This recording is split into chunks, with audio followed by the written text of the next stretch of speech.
feel like your life is going to last a long time. And if I was to talk to my 26-year-old self, I would tell that kid that you don't have time. And you don't know when it's going to end. And so get out there and do the things you want to do. Get out there and get after them now. Don't wait another second. Take advantage of it. Get out there and live and strive to be better. Because the life you've got, which I just said was a gift, it is a gift. So live it.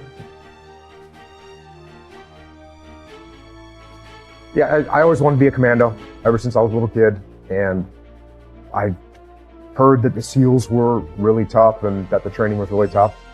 And then, once you get in, everyone makes a big deal out of buds. But it's in the SEAL teams, it's no big deal. Everyone goes through it. You get cold, you get wet, whatever. You do a bunch of push-ups and pull-ups and dip.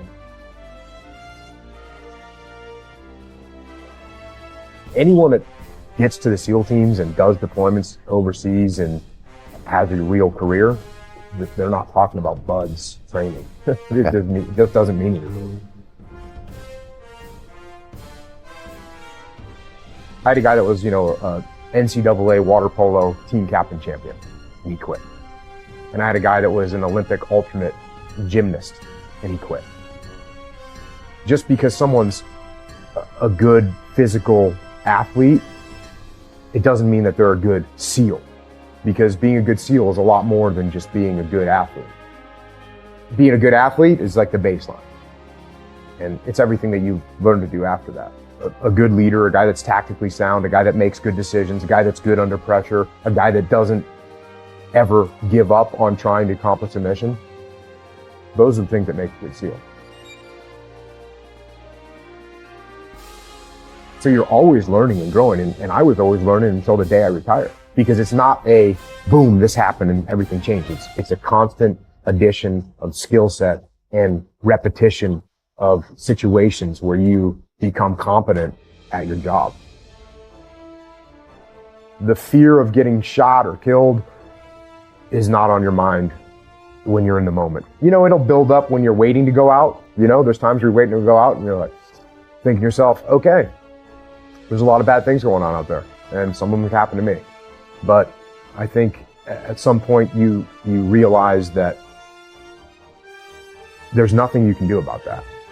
Other than just quit and just resign yourself to a life of cowardice. But if you opt to not do that and you step up and say, okay, I'm ready. And if I die, I die. And once you overcome that, then nothing else to be afraid of. There's no one that wishes for peace more than people that have been to war. Because when the war drums sound, it's my friends that are going to fight. That's who's going to fight. It's my friends that are going to put their lives on the line. So when the war drums sound, the people that have been to war are the ones that actually say, let's think about this first. Because like I said before, and like everyone says all the time, and they say it like it's no big deal, but war is hell. When you take a 18-year-old kid and you're gonna go put him in a situation where he's gonna have to kill people and possibly get wounded or possibly get killed himself, that's a traumatic experience. And so before you do that, you should think about why you're doing it and understand if the people have the will to fight. And the will to fight, as I've said many times before, the will to fight is the will to kill and it's the will to die. And those are some pretty big wills that you need to have. Almost immediately, we're going to memorial services for Army guys, Marines that are killed, which, was a rude awakening. So That's the welcome to Ramadi. The welcome to Ramadi is, you're going to go and pay your respects to some guys that were just killed. And there's firefights in the city. So we're just across the river from the city. There's firefights in the city all day. There's firefights in the city all night. We're on the rooftop of our building. You can sit there and watch tracer fire go back and forth. We're shot at from, across the riverbank. It was legit. It was legit combat. It was a legit bad scenario with sustained combat operations. How do you lead your men through that when you know they're dealing with not only the funerals, which definitely take a psychological toll, but then even that just constant firefighting over there? I mean, do you have to switch up your gear and think, okay, I got to lead stronger or maybe a little easier in certain scenarios? Are you changing?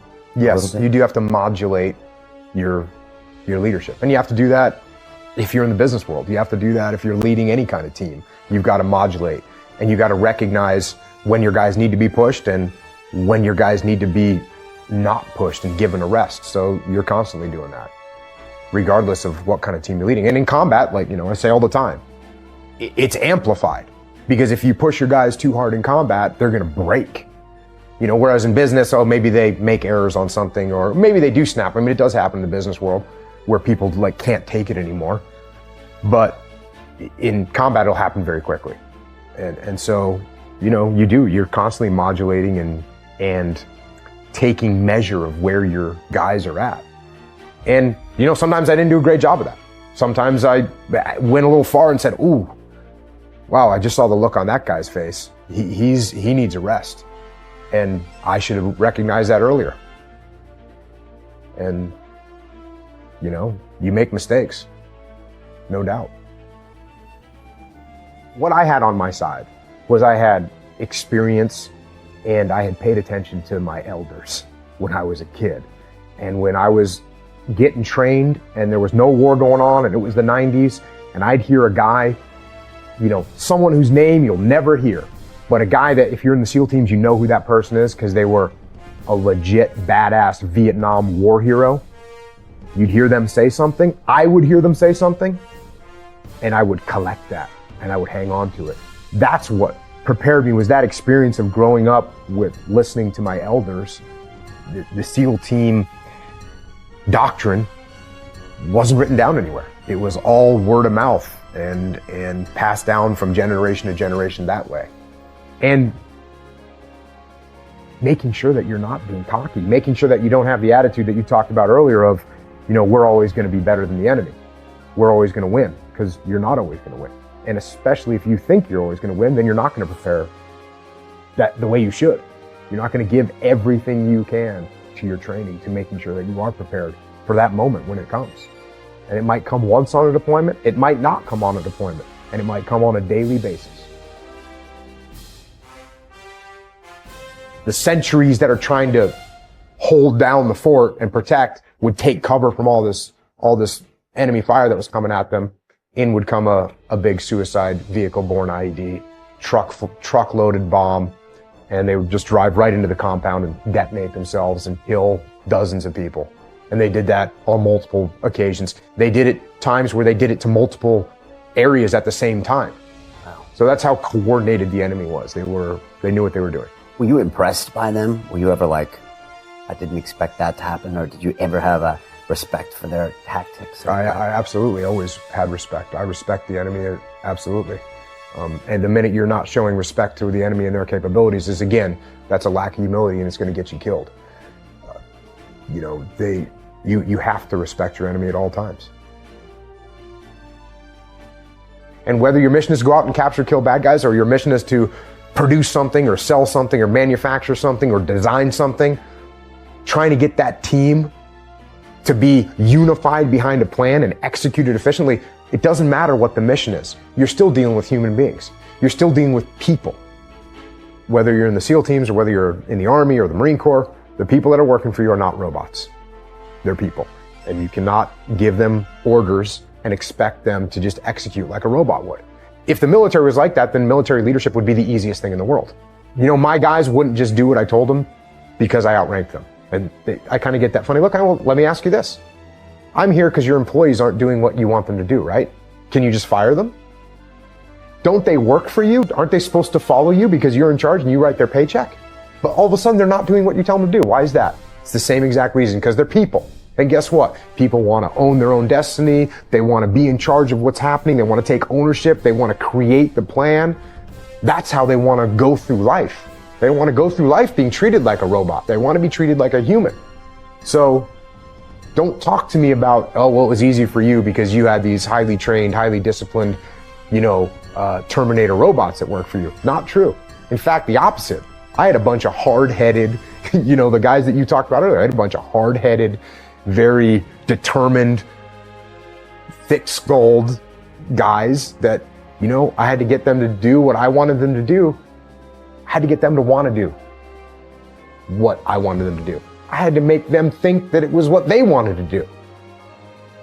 That's the goal. That's what leadership is.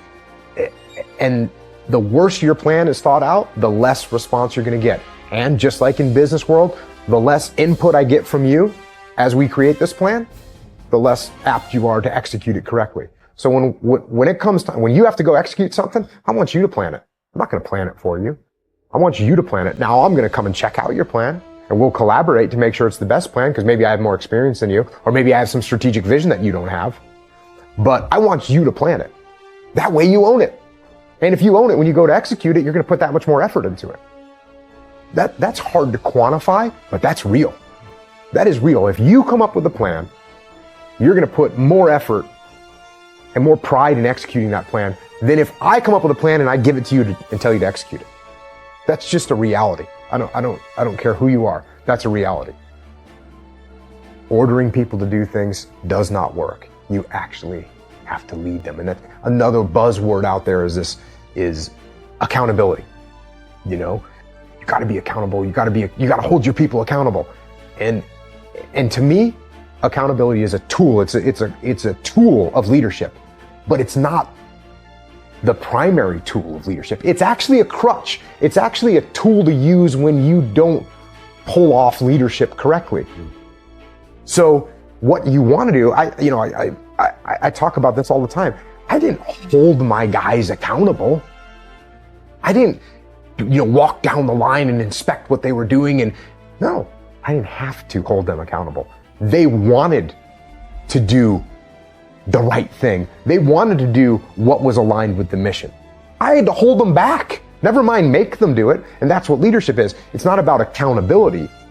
It's about leading and getting them to lead themselves and getting them to take ownership of things. That's when you know you've succeeded as a leader, when you're just about out of a job. When you're sitting back and you don't have to do anything because your frontline troops and your subordinate leadership is making things happen with almost no effort from you. And the only time you have to step in is when something's going sideways or you see something getting off track, you got to step back in there. But the ideal is that you can sit back, observe, start looking at what the other strategy is, what to do next, other problems, other parts of the world, but you can just let your people do what they want to do because they want to do it. Not because you have to breathe down their shoulder and hold them accountable. Not the way to lead.